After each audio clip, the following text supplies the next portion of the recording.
رات کو 1 بجے میں امی کے کمرے سے گزرا تو مجھے امی کے کمرے سے عجیب سسکیوں کی آوازیں آ رہی تھیں۔ میں بڑا حیران ہوا کہ آخر امی کے ساتھ ایسا کیا ہو رہا تھا جو اس کی آواز باہر تک آ رہی تھی۔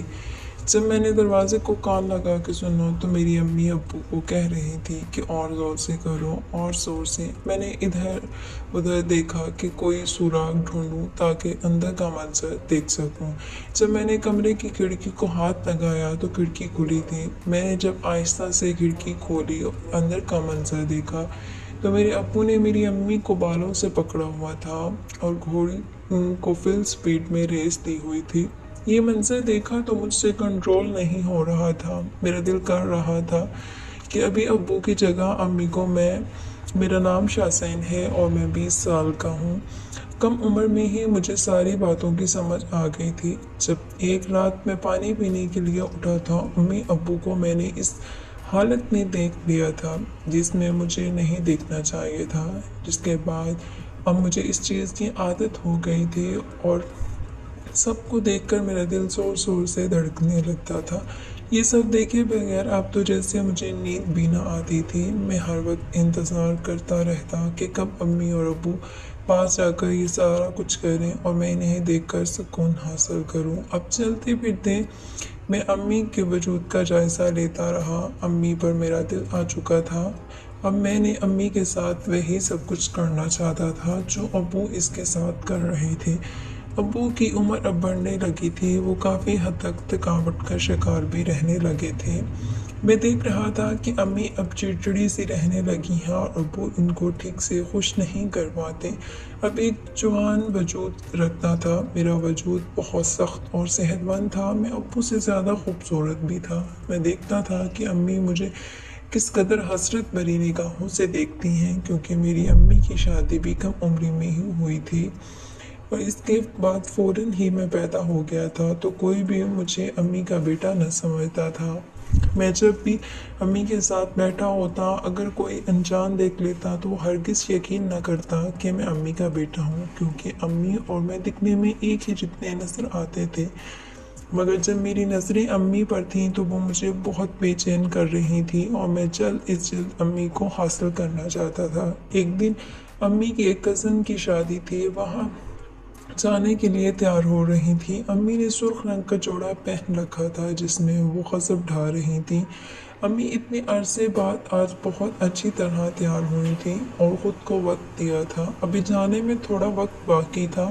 موبائل کے بہانے وہاں صوفے پر بیٹھا ہوا تھا۔ میں تیار ہو کر گیا تھا۔ اب مجھے امی اور ابو کے ساتھ شادی میں جانا تھا، مگر میں بہانے سے بار بار امی کو دیکھ رہا تھا۔ پھر امی گلے میں ایک لاکٹ پہن رہی تھی جو ان سے بند نہیں ہو رہا تھا۔ میں فوراً اٹھا اور کہا، امی لائیں میں بند کر دیتا ہوں۔ امی اس بات پر بہت خوش ہوئی اور کہنے لگی، اب تمہیں بھی عورتوں کے کام کرنے آ گئے ہیں کیا؟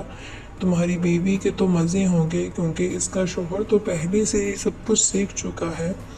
تو میں امی سے کہنے لگا، امی ابھی آپ نے میرے گھر دیکھے ہی کہاں ہے، ہر چیز سیکھ چکا ہوں، چاہے تو خود پر بھی آزما لیں۔ اب میں وہ بچہ نہیں رہا جس کو آپ اپنے ہاتھوں سے کھانا کھلایا کرتی تھی۔ میں ہر چیز کی سمجھ بوجھ رکھتا ہوں۔ امی شیشے میں مجھے بہت غور سے دیکھنے لگی۔ میں شادی کے لیے اچھی طرح تیار ہوا تھا۔ میرا اتنا سب کچھ کہنا تھا کہ امی بالکل خاموشی سے مجھے گھورنے لگی۔ پھر میں نے نظریں ادھر ادھر گھما لیں اور امی سے نظریں چرانے لگا، کیونکہ ابھی مجھ میں اتنی ہمت نہ تھی کہ میں ڈائریکٹ امی سے سب کچھ کہہ سکوں۔ تھوڑی دیر بعد ابو نے گاڑی کا ہارن بجایا تو امی اور میں باہر کی طرف گئے۔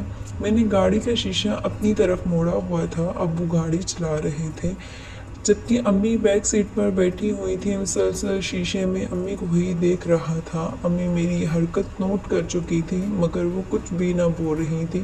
شادی کا فنکشن اٹینڈ ہوا، دیر کو ہم لوگ گھر آئے۔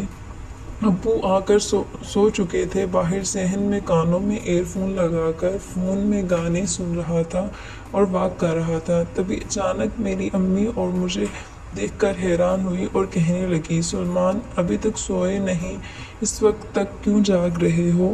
پھر میں نے امی سے کہا امی کیا کروں، میرے وجود میں ایسی بے چینی دھوڑ رہی ہے، مجھے سونے ہی نہیں دے رہی۔ امی نے چونک کر میری طرف دیکھا اور ہنس پڑی، کہنے لگی اچھا جی تو سکون بے چینی میرے بیٹے کو آ کر گھیرا ہے، مجھے ذرا پتہ بھی تو چلے۔ امی سے کہنے لگا آپ ابو سے مزے لے کر سو جاتے ہیں، ساری رات تڑپتا رہتا ہوں۔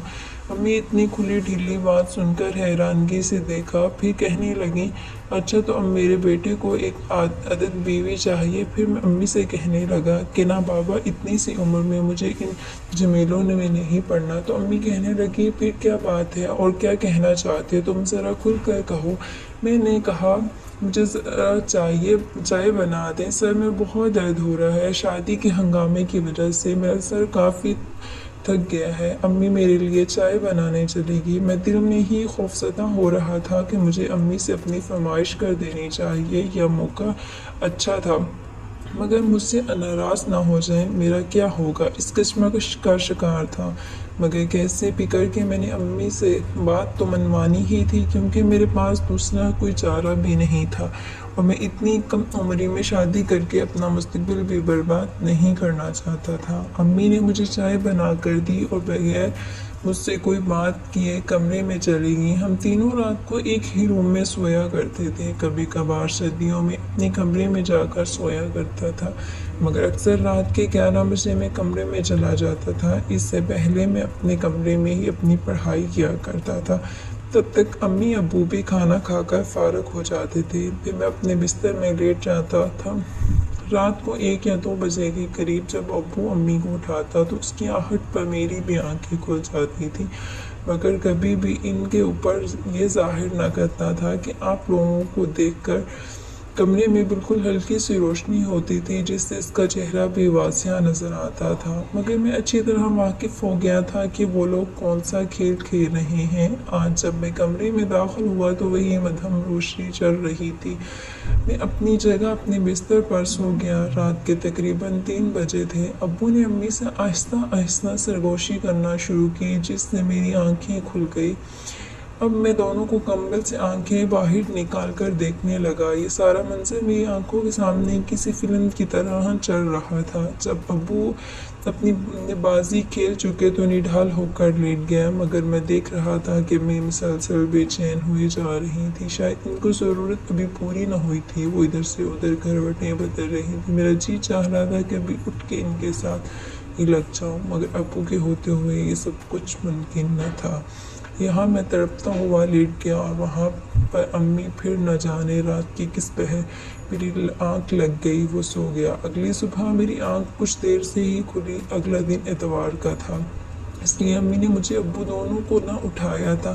10 بجے ناشتہ تیار کر کے ہم دونوں کو اٹھانے آئی تھیں۔ جب میں باہر آیا تو امی کے سارے بال گیلے تھے، انہوں نے ٹاول نہ لپٹا ہوا تھا بلکہ ایسے ہی اپنے بالوں کو کھلا چھوڑا ہوا تھا۔ ان کے بالوں سے گرتا ہوا پانی ان کے کپڑوں پر گر رہا تھا، جو کپڑوں کو بھی گیلا کر رہا تھا، جس سے سارا نظارہ صاف دکھائی دے رہا تھا۔ امی کی میری طرف پیٹ تھی، میں بہت غور سے انہیں دیکھے جا رہا تھا۔ تبھی اچانک امی پلٹی تو میں فوراً اپنی نظریں جھکا رہی اور آملیٹ پراٹھے کھانے لگا۔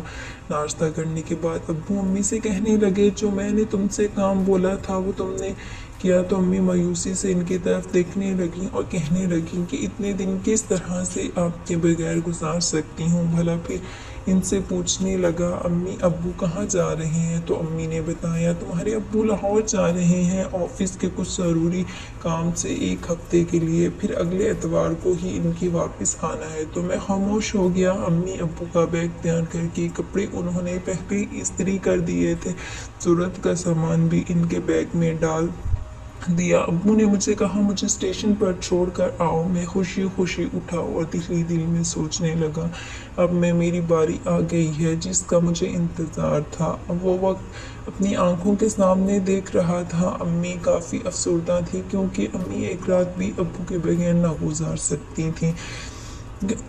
واپس آیا، امی گھر کی صفائی ستھرائی میں مصروف تھی۔ امی کے قریب آ کر بیٹھ گیا اور کہنے لگا امی آپ مایوس نہ ہو۔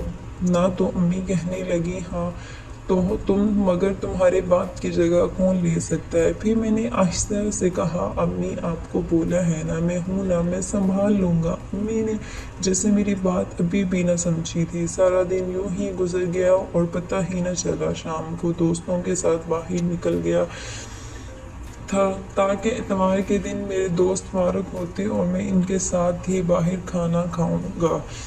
امی نے مجھے کچھ پیسے دیے تھے، پھر میں باہر چلا گیا تھا۔ اب جب رات کے 11 بجے میں واپس آیا تو امی باہر صحن میں ہی چارپائی پر لیٹی ہوئی تھی۔ وہ بالکل بے خبر تھی کہ گھر میں داخل ہو گیا ہوں، کیونکہ گھر کے باہر ہی دروازے کی ایک چابی میرے پاس بھی تھی۔ میں نے امی کے بالکل قریب آیا اور آہستہ سے ان کو